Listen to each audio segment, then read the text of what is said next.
Hello guys, നമുക്കിന്നൊരു front page design ചെയ്താലോ? ഈ ഐഡിയ പറഞ്ഞു തന്ന ട്രീ ആണ്. അപ്പം ട്രീ ഈ വീഡിയോ കാണുന്നുണ്ടെങ്കിൽ എന്തായാലും ഒന്ന് കമൻറ്റ് ചെയ്യണം. ഇത് ചെയ്യാൻ സിമ്പിളാണ്. അതുപോലെ തന്നെ നിങ്ങൾ ഈ വീഡിയോ സബ്സ്ക്രൈബ് ചെയ്യാതെയാണ് കാണുന്നതെങ്കിൽ എന്തായാലും ഒന്ന് സബ്സ്ക്രൈബ് ചെയ്യുക. പിന്നെ ലൈക്കും ഷെയറും കമൻറ്റും ഒക്കെ ചെയ്തോ.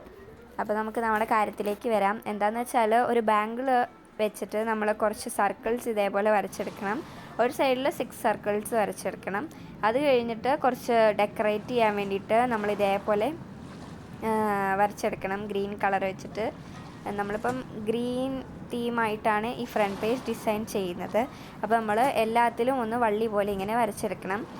അത് കഴിഞ്ഞിട്ട് നമ്മൾ വേണമെങ്കിൽ ഈ ഒരു സ്റ്റെപ്പ് നിങ്ങൾക്ക് യൂസ് ചെയ്യാവുന്നതാണ്. ഒരു പിങ്കോ റെഡോ ബ്ലൂവോ കളർ വെച്ചിട്ട് നമ്മൾ ഇതേപോലെ ഡോട്ട്സ് വരച്ചു കൊടുക്കണം. ഇതെന്തിനാന്ന് വെച്ചാൽ ഒരു ഫ്ലവറിൻ്റെ ഫീലിംഗ് കിട്ടാൻ വേണ്ടിയിട്ടാണ്.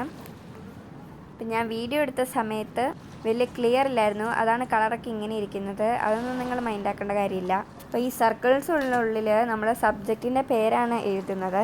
അപ്പം ഏത് സബ്ജക്റ്റാണെന്ന് ഗസ് ചെയ്യാൻ പറ്റിയെങ്കിൽ എന്തായാലും ഒന്ന് കമൻറ്റ് ചെയ്യുക. അപ്പം ഇതിൻ്റെ ഉള്ളിൽ ഞാൻ എഴുതിയത് സോഷ്യൽ എന്നാണ്. അപ്പം മറ്റേതിൽ ഞാൻ സോഷ്യൽ സയൻസ് എന്നും കൂടി എഴുതി വെച്ചു. നിങ്ങൾക്ക് നിങ്ങളുടെ അസൈൻമെൻറ്റിൻ്റെ സബ്ജക്റ്റ് ഈ സർക്കിൾസിൻ്റെ ഉള്ളിൽ എഴുതാവുന്നതാണ്. ഈ ഡിസൈൻ ഇഷ്ടപ്പെട്ടെങ്കിൽ കമൻറ്റ് മറക്കണ്ട. പിന്നെ നിങ്ങൾ ട്രൈ ചെയ്യാൻ മറക്കല്ലേ. ബൈ.